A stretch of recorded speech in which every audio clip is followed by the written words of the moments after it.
Hello, everybody, and welcome to another edition of the Market Down Podcast. My name is Nick Cummings, joined this week by Chad Big Bad Johnson and James Gisante. Bit of a slow week in wrestling this week, so might be a bit of a shorter episode, but that means we can expand on the topics we are going to talk about. This week, we're going to start with the new wrestling company, Control Your Narrative, that is being started by two wrestlers, EC3 and the formerly known as Braun Strowman, aka Adam Scherr. They released a press statement, I believe this past week, in which they announced that a TV deal was imminent. And we heard this from EC3 in that statement, and I quote, "We, collectively as wrestlers, can no longer wait. We cannot wait on companies that answer only to shareholders. Companies where billionaires collect talent as toys, companies that fire their entire roster for the mistakes their office made, companies that are complacent in presentation. To create true change, you have to be bold. You have to bet on yourself. With CYN, talent bets on themselves," close quote. Now, part of this, especially the name, is stemming from the gimmick and the stable that EC3 had built within Ring of Honor. Obviously, Ring of Honor is now on hiatus, which is leading to this new promotion. James, there's a lot of weird stuff going on here. Could you help lend some light onto the situation past this press release? Never has something so potentially exciting felt so dreadful in the wrestling world, or at least nothing in like recent history. We've all said it. We want there to be more companies for more talent to work for. We love competition in wrestling. We love seeing these wrestlers get fed and work and hone their craft in as many places as possible. We just kind of hoped it would be in places that seemed not so maybe potentially icky. I think icky is a good word. A safe one. It's definitely a safe one. Look, as it is, yes, CYN, Control Your Narrative. It's something new. It's going to exist. It's not a load of bull. Maybe to the level at which they're hyping, which is that there will be a TV deal. They have all these wrestlers attached, which I'll get into in a second. But it's going to happen. There are shows announced. That's exciting. Some of the rumors that are persisting about it, some of the leaked information that we've been hearing is a little worrisome. You know, a lot of these guys, and look, I'm not going to turn this into a political thing, but a lot of these guys are guys who are known within the industry for being very right wing and being very conservative. And I'm again, no judgment on that, but they've alienated a lot of people in the industry. One of the first big names that they had signed, or at the very least have attached to them, is Killer Cross, formerly known as Karrion Kross in WWE. He's someone who is known for being not difficult, but opinionated. And now today, the big signing that they announced, and we haven't really seen him in a prominent way in several years at this point, Austin Aries, another well-known jackass. And that hurts to say because I love Austin Aries as a kid. I thought he was fantastic. I think he had so much potential back then, but he squandered it by being a douchebag. So a lot of these talent that they've officially announced so far, interesting to say the least. There are a couple more names that are rumored, such as Tessa Blanchard and her husband. There are apparently a list of names that are on the do not work with list. So they do have some standards. You know, no Alberto Del Rio, for example. These are at least somewhat comforting things to hear, but it's not off to a great start, at least in terms of getting fans excited or emotionally invested in the product. And I wish them well because I stand by it. I want to see more companies. But a lot of these ideas are worrisome. There's not going to be a booking team. There's not going to be any booker. These are guys, the rumor is a brotherhood of wrestlers who are going to call it as they do it. Terrifying. Terrifying, messy, if true. So, like I said, what an exciting thing to be very afraid of. It kind of reminds me of the story. I want to say it was Jeff Jarrett. I could be wrong though, but he pitched Vince being champion, and Vince was like, "All right, well, what do you do next?" And he goes, "Well, then I beat everybody." And like that's what happens when you let wrestlers, book themselves. That's what they want to do. Just gonna let you know, I don't mean to correct you, but that story is great. It was Hardcore Holly. Was it Hardcore Holly? Okay, so, I knew it wasn't Jarrett, but Jarrett at least became a world champion somewhere. Holly, no, not so much. Not so much. My apologies to Double J Jeff Jarrett there, but slap nuts, get it together. But Chad, hearing some of these names that are being bandied about, do you think anybody's even going to want to watch this show? Especially not only just with the names, but then too, like you throw in the, let's say, corrosiveness of some of these talents. Bro.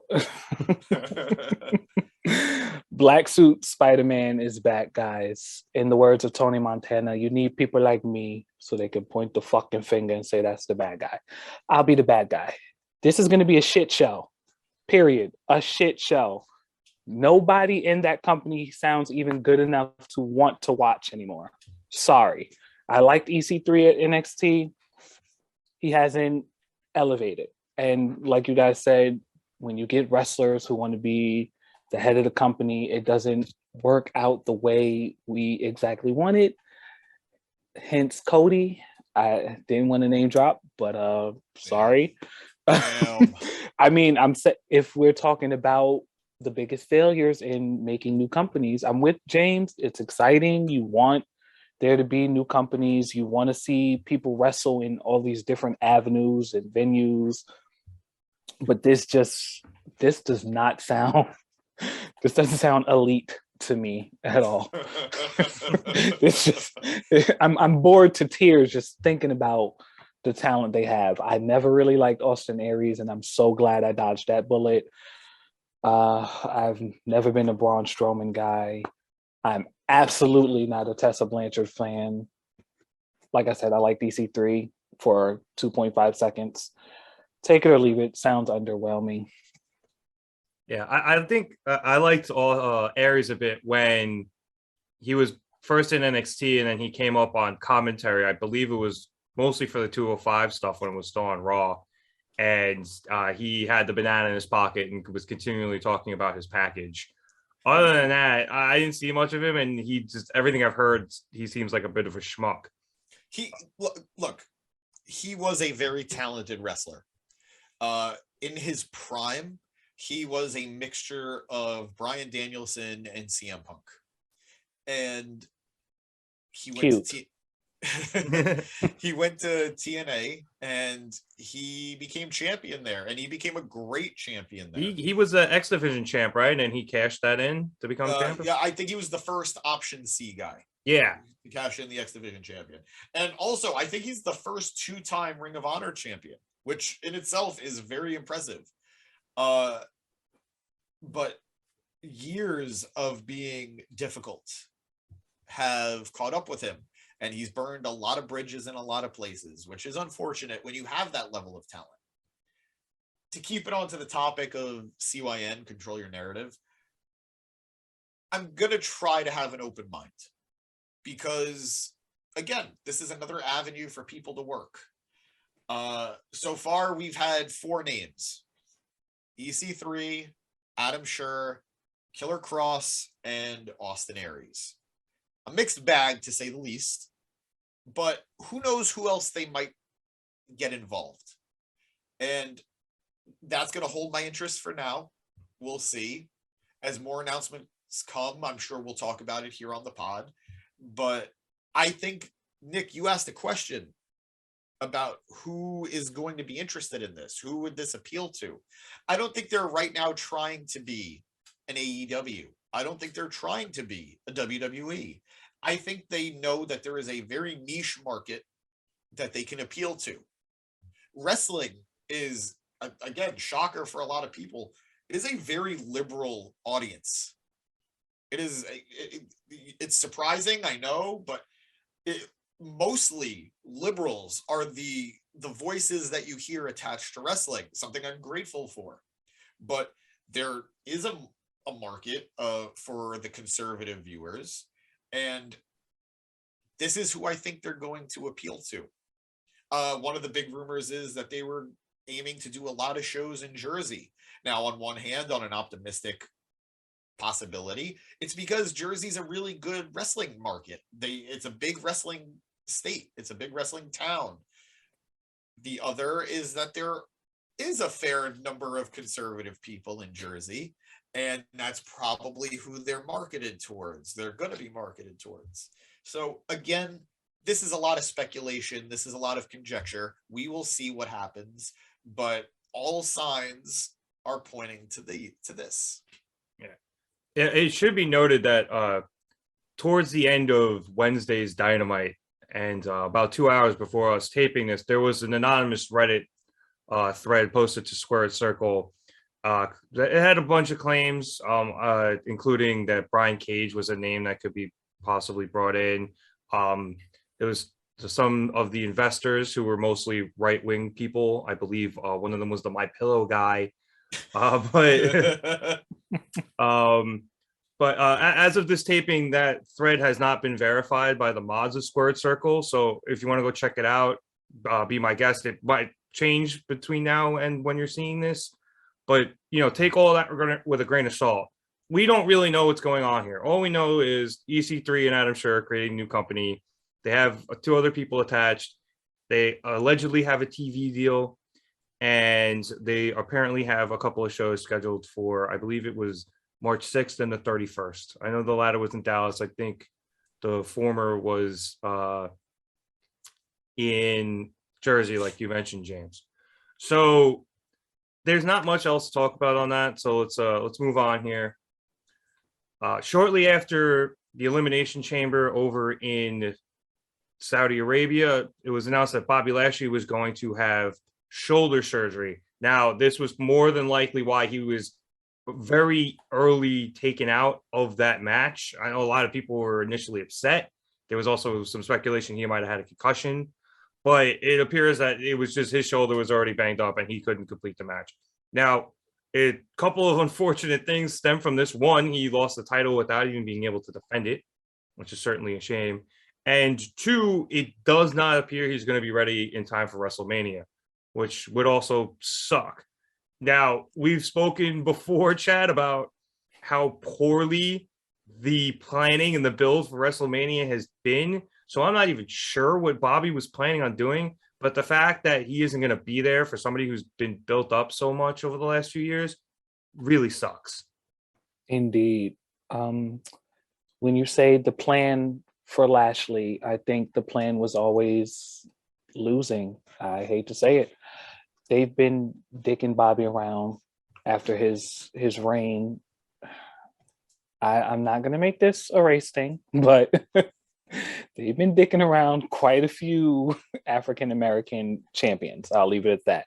But now this is horrible. You never want to see anybody injured.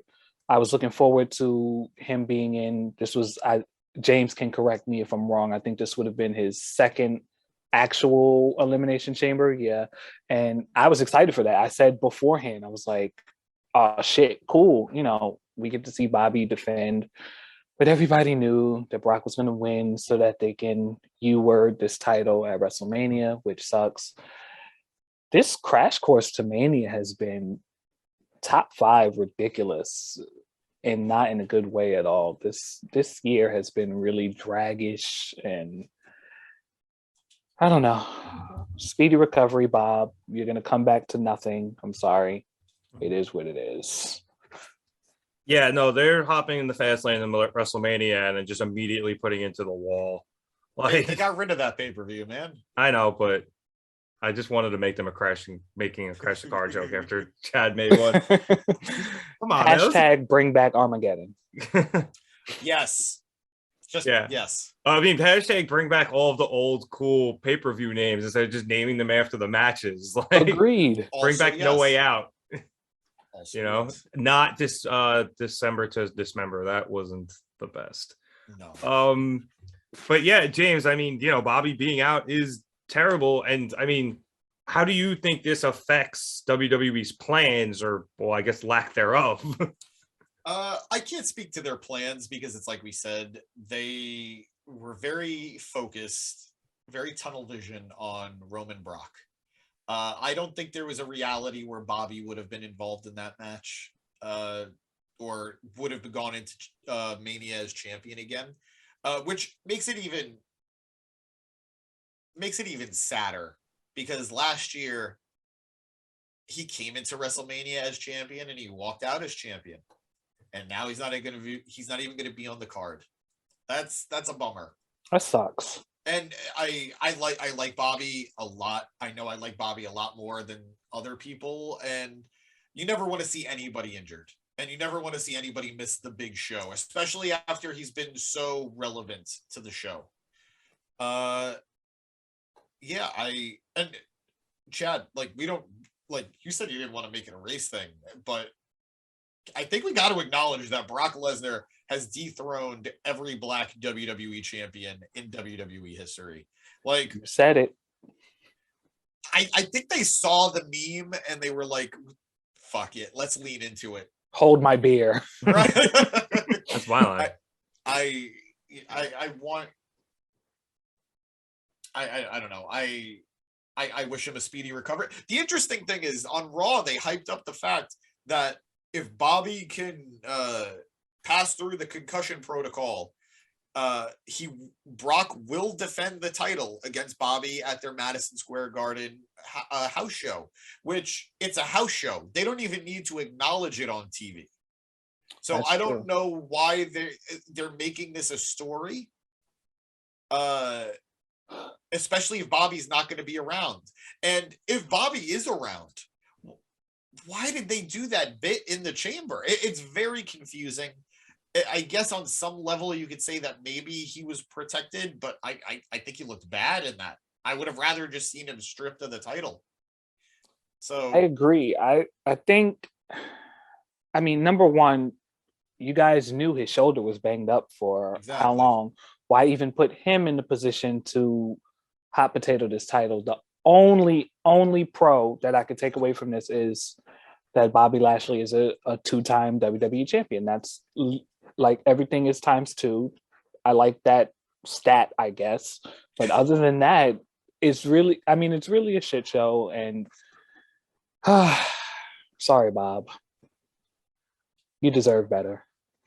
Two things about the MSG show there, James. I think one, out of all of the house shows, the MSG show is usually the most hyped up because, you know, WWE does consider that one of their, if not their home base at this point. And the other thing is, I think it was Heyman who had mentioned that Brock would have to defend there. He also mentioned that should Bobby not be ready, they will have another challenger in place. So Brock will be defending that title against somebody at the Garden. It just depends on who it is. And it doesn't seem likely that it's Bobby Lashley at this point. yeah, I don't think it'll be Bobby either. But my whole point is, you're absolutely right. The MSG house show is the big house show that WWE makes at least somewhat of a big deal out of. You'll get the very rare, but happened enough times, title change at these house shows. I think Styles had one there, right? The US title? US title, yep. They do treat it like a bigger deal, but only when they decide to.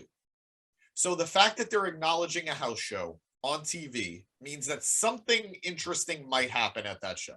Maybe. I can't imagine, like, the fact that they're hyping up the title versus title match, it's on the posters, it's on everything. Brock's not losing it at MSG at a house show. They're not going, like they should. Brock, this should not be a title versus title match. I don't want it, but that's the path that they've advertised. They're sticking with it. So who knows what's next, but something screwy might happen at the Garden. We'll see. Yeah, it's gonna be like I've been to a couple of Garden House shows, and they always bring somebody good there. Like I saw Taker one time there, and I never thought I was going to see Undertaker, and he showed up, and that was awesome. I saw Brock ragdoll Kevin Owens for 5 minutes one time.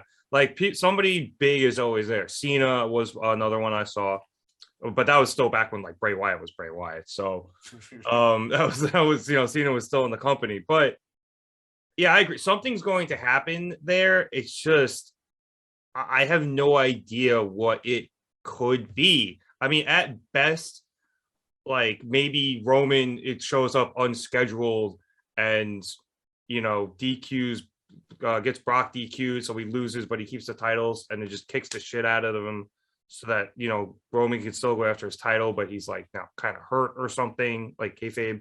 I don't know. Something dumb is going to happen because they've hyped it now, but just the point of doing that just seemed odd in general.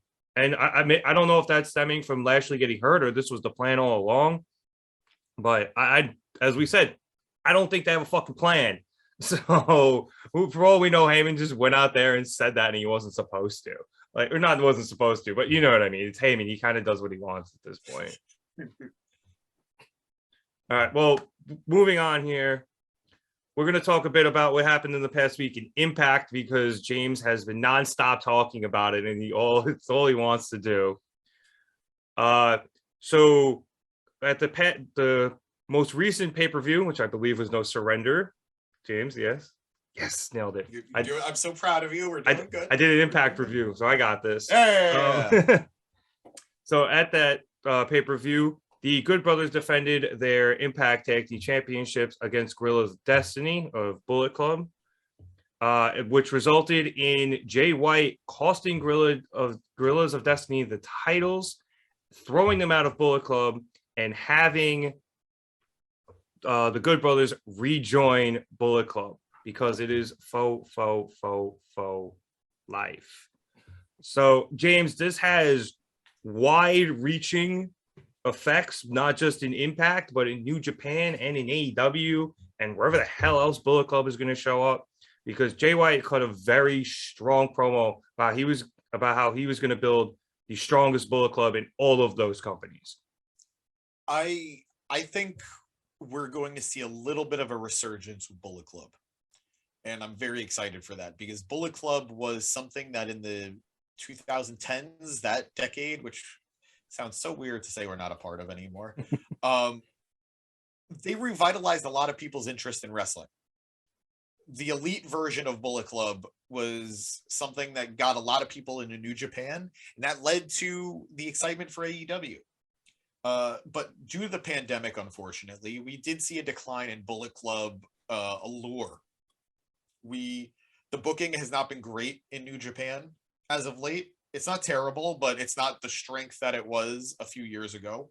And we've definitely seen Bullet Club appeal wane. Jay White is a great leader for that organization, that group. And it's just, there's been a lot of obstacles. There's been a lot of talk about people being upset that Jay White is an Impact and he's not really in AEW. And thankfully, we're seeing him in AEW now. But I think Jay, New Japan, everyone involved knew the right way of handling this situation. Bullet Club is very divided in Japan.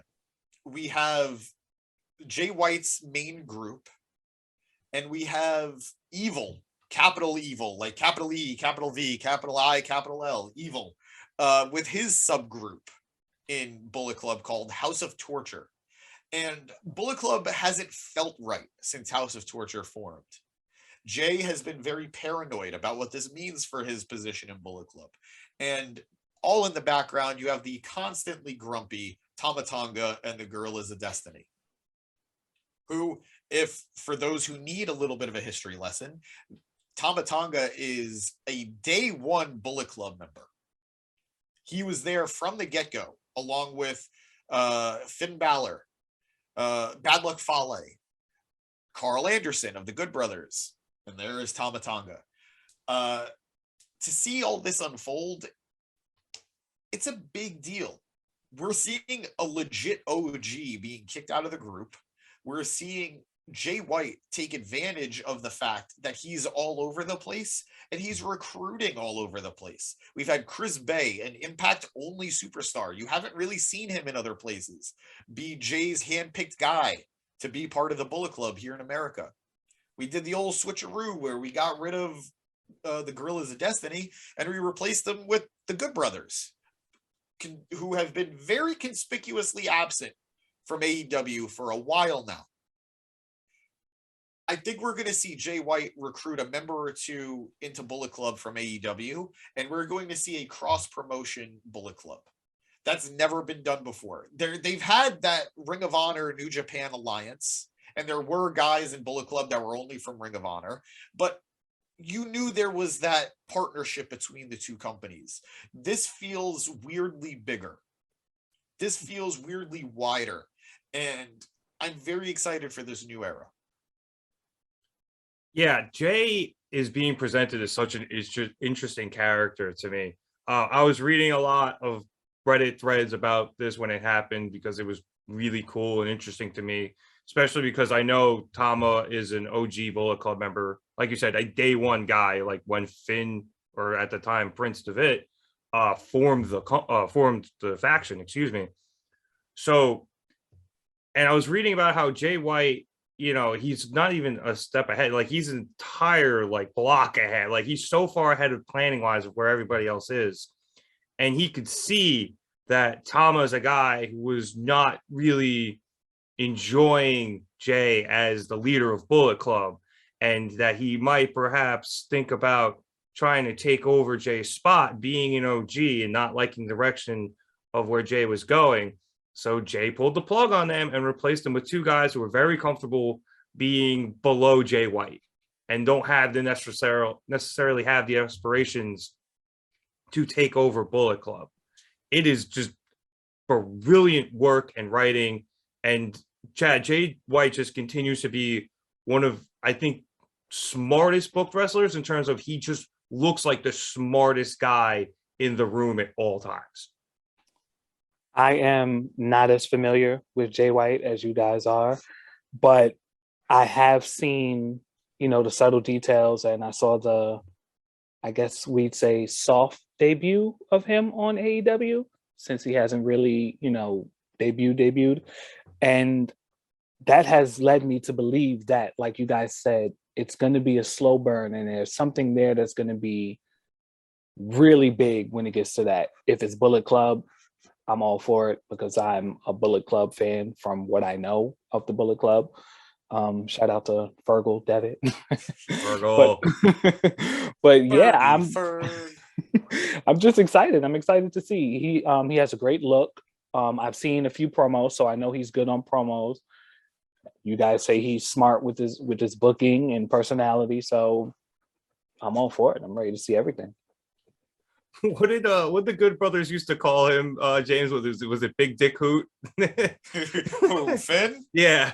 Oh, if Luke Gallows is to be believed, Finn Balor has the biggest penis in wrestling, maybe only rivaled by Batista. Whoa. Well, that's unconfirmed. We're not sure. Unconfirmed. Again, this is secondhand information, but apparently back in the day, Balor was just a sex machine. And I mean, having seen his abs, I get it. Oh God, I get it. Wow, not a great night for me, guys. I talked about how hot Hangman was. I talked about these big meaty men. Now I'm talking about Finn Balor's massive dong. Who knows what's next? Anything can happen on Mark It Down, guys. I'm gonna have to make a super cut of all of that. Literally. Oh man. All right. Well, I'm very excited to see where all this Bullet Club stuff goes. I'm just combining words now. I just thought of this. Could you imagine they just had this big Bullet Club pay-per-view blowout with all of the companies? How much money that would do? All right, here's the thing. I would love it. But if history has taught us anything, you never build a pay-per-view around a faction. That's how WCW died. And I Rest don't in want to think, peace. I don't want Bullet Club to be the faction that killed maybe 3 companies. Who knows? Who knows who else is going to get involved? But I would love it. I would love to see Jay White infiltrate every company, have his Bullet Club guys screw with everybody. But let's let the story play out a little bit more. And let's wait for Kenny Omega to come back and confront them. Good point. Yeah, the Kenny part of all of this is just hanging over everything. So I don't know, maybe they like have another all out type of thing, and like they can be like sort of the main focus of it. But that is for the future. Now we have some breaking news at the time of recording into the Market Down podcast, and this just continues to be James's night between all the big meaty men slapping me and us doing an entire Impact segment. But Jeff Hardy has confirmed in an interview that he will be signing with AEW once his 90-day waiting period expires. They've been referencing this. I wish you guys could see James right now. He's literally doing like the wacky inflatable tube guy thing with his arms. All right, I'll talk. I'm excited and I just can't hide it. I'm about to lose control and I think I like it. You look like Bailey's NXT entrance. As long as she doesn't come at me with an axe, I'm okay with that. Intergalactic proton powered electrical tentacle advertising droids. That is a very deep Family Guy reference. But they have been teasing Jeff coming to AEW for a bit now. They had mentioned that Matt Hardy had been having some erratic behavior a couple of weeks ago when he left during the middle of Private Party's match. It kind of seems like Matt's also getting forced out of the Hardy, or I guess the Andrade Hardy family office now. And Matt and Jeff have been doing a lot of things online, announcing that the Hardy Boys were going to be having one last run. And I think they even announced some indie bookings too. So, James, it looks like the Hardy Boys are getting back together. And obviously you are very, very hyped here. But what does this mean for them and AEW? I think everybody benefits in this situation except for Danny, but he's not here, so I can be happy. Jeff Hardy, who was all tests came out negative for Jeff. He was not on any substance. He does not seem to have fallen off the wagon again. He's in good spirits. He's in a good mental state. Jeff Hardy is going to be wrestling in a new company with new competition. He'll be back with his brother, Matt, who has been, I don't want to say floundering in AEW, but hasn't really been anybody's favorite segment on the show lately with the Hardy family office. Matt and Jeff are benefiting. AEW is getting a legendary tag team, a tag team that is so good that WWE tried offering Jeff whatever they could to not go there after they mistakenly fired him. And I think the fans are going to be happy, or at least I'm happy. And really, guys, what else matters if I'm not happy? So, like, I lost out on the big meaty men, but I'm happy now with the Hardys. That's a fair trade. That's a better trade, so I'll take it. The Hardys have announced this reunion tour on the Indies. I already have tickets for a show. I'm going to see them in April. I'm excited. So March, I believe 6th, March 9th, whatever. It's a 6 or a 9, whatever, 69. It just needed to be said. I'm sorry. Well, I know, excited. Yeah. I'm excited, and I'm not ashamed of it, okay? Support me. Support me. Where the hell's Danny when we need him? So, oh my God, this is what happens when Danny's gone. I just go crazy. There's nobody to check you. But I am seriously, I'm very happy for Jeff. We all kind of knew it was coming, but I'm glad to hear that that's what his intention is. And let's just see what happens next. Yeah, this is really hyped. I think, Chad, that there's a lot of good new matchups for Jeff in AEW, not just, the tag champs, but I mean, they can go up against guys like FTR. They can face the Bucks again. They can face the Lucha Brothers again once Phoenix gets healthy. There is a myriad of possibilities. Obviously, I think they're going to probably facing Private Party at some point. There's just so much that they can do there. Absolutely. I'm going to preface this by saying, Daniel Hernandez, you might as well fast forward because I I as well I'm excited. I'm with you, James. I'm doing all the taunts and shit. I love Jeff Hardy. I've always loved Jeff Hardy. I feel like as of late in WWE, he has not missed a step. So I mean, my nephew, who's 7 years old, is going to be excited about this. He's been asking me, "Where's Jeff Hardy? Where's Jeff Hardy?" So to me, that's just the moment I needed. That makes everything much better for me. The best part about this is, I think James will agree, is that my boy is healthy. Yes. The negative test, I think, speaks volumes. That to me was the most important part. I'm glad he didn't fall off the wagon. With that being said, I think now he's going to punch into a gear that he hasn't been in with this freedom, this newfound freedom he has in AEW. Like you said, it's a list and a list. Who doesn't want to wrestle Jeff Hardy at this point in time? Like, honestly, any casual fan, anybody who doesn't know anything about wrestling knows who the fuck Jeff Hardy is. It is great. I feel like they're going to book him strong because AEW is great with their booking. I want to see tag matches, him as a single star, everything. I just want to see Jeff Hardy on my screen. Sorry, Danny. Get over it. Yeah, there's some good single matches that he can go after too. That I think would be awesome. Honestly, I wouldn't even mind if he wrestled Christian one night. Like, it'd be great. Allen. Yeah. Oh, Darby would be awesome. Allen. Just keep him away from Sting. I think we're all in agreement. Just keep him away from Sting. Like, for Sting's benefit, for Jeff's benefit. I could do without. Yeah. Sting at this point is at his best in those tag matches where he's got two other really good wrestlers to help him through everything.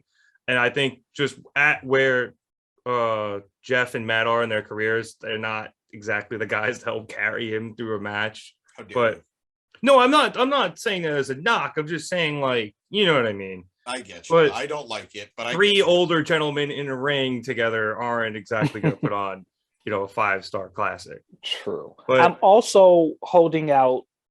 Everybody watch Hold for Everything. Shameless plug. I'm also holding out for a slight transformation from Matt. Oh yeah, please. I am so done with big money Matt. Yeah. I figured they'll do, classic Hardy Boys Matt, but I would love to see another version. He knows what I mean. Yeah. Come on. It'd be interesting to see if they do the broken Matt stuff again, just because it didn't work in the beginning. Now, granted, I think a lot of that had to do with there was no crowds, and the other part of it is like AEW is a lot more like grounded, I think, than WWE. Like, they don't really do the magic and spooky powers stuff. So like Matt teleported that one time when he showed up, but it just, I don't know, it didn't feel like it worked. So maybe they go after it again with crowds and see if that flies. Otherwise, you can just stick with a classic Hardy Boys run and just. They are planting the seeds that Matt is sort of losing it a little bit. That's why I think it'll be so smart to just dive in. I think it's possible. I wouldn't mind it, but I think if he was a little more crazy and a little less paranormal, for lack of a better phrase, it would probably be better than it was on in TNA and Ring of Honor and stuff. Whoa! First of all, not TNA, excuse me. Was he Impact? Was they not in? It was a little bit of A, a little bit of B. But I truth be told, he really wasn't all that paranormal in Impact. It was more just he was a bizarre dude. It became paranormal halfway through. It did. But it didn't start that way. The Lake of Reincarnation and shit like that. Well, all right, that's not paranormal. That's just North Carolina. That's fair. And to be honest, I'm missing some of the mystique and supernatural. We haven't seen Abaddon in who knows how long. Statlander's not doing as much as she can be doing. Come on, bring it. Undertaker's going into the Hall of Fame. Let's go. Bring all this mystic shit out. Luchasaurus is a dinosaur, and they, acknowledge his stuff as such. So I do think the best thing for Jeff with all of this in terms of continuing to wrestle is, depending on how many indie dates he takes, he won't be at the rigorous WWE pace in AEW. They have so many shows and house shows, and he's wrestling all so much that going to AEW's slower schedule, where they're pretty much wrestling once a week, maybe the occasional Dark Elevation, although I doubt Jeff would be wrestling on something like that. Or, if Rampage goes live on a Friday like it does occasionally. Like, yeah, and even then, like when he's on Dynamite Rampage, he's probably not going to be wrestling every week. So this is definitely going to be better for his health and maybe even his longevity. He might be able to take an extra year or two out of this. With you saying that brought me back to WWE again, which I think is another reason. Sorry, Eric and Danny, forewarning, which also makes it not stupid, but just a little foolish if they unify these titles. I don't think they realize how much they literally beat these champions up. I mean, we can say what we want. Roman's had a vigorous schedule and he's only on SmackDown. So I think it does too much. It wears on the talent. Nobody wants to be beat up that badly. I'm with you. I think Jeff Hardy is healthier, freer, more space to evolve and elevate at AEW. And I think WWE should stick to the same kind of schedule if they can. Yeah, I agree. I like AEW's schedule for both the health reasons of the wrestlers and the fact that, like, sometimes when you take people off TV for a bit, it's good for their character because we're like, oh, where are they? I want to see them again. They haven't been around for a while. When then they come back, you get huge pops and everyone's really excited. And it just gives, it gives characters a chance to breathe, instead of them constantly being, slammed into our faces. Literally. Yeah, I just think, the one thing with this Matt and Jeff thing, though, is Jeff is clean, but we just got to make sure the Young Bucks clear Matt Hardy there after his piss test on Monday on BTE, and we'll all be good. That erratic behavior, man, it's worrisome. Well, I mean, Matt Jackson, tried it, took a sip, so hopefully he'll be able to discern what was in there and everything was clean. But all right, I think that about wraps things us up. Jeez Louise. All right, let's try it again. I think that about wraps things up here for the Market Down podcast. And we're not even going that late. I'm already tired. But thank you so much for watching. Be sure to like and subscribe. Follow all of our social medias down below. So for myself, Nick Cummings, Chad Big Bad Johnson, and James Gisante, thank you so much for watching. And we'll see you next time here on the Market Down podcast.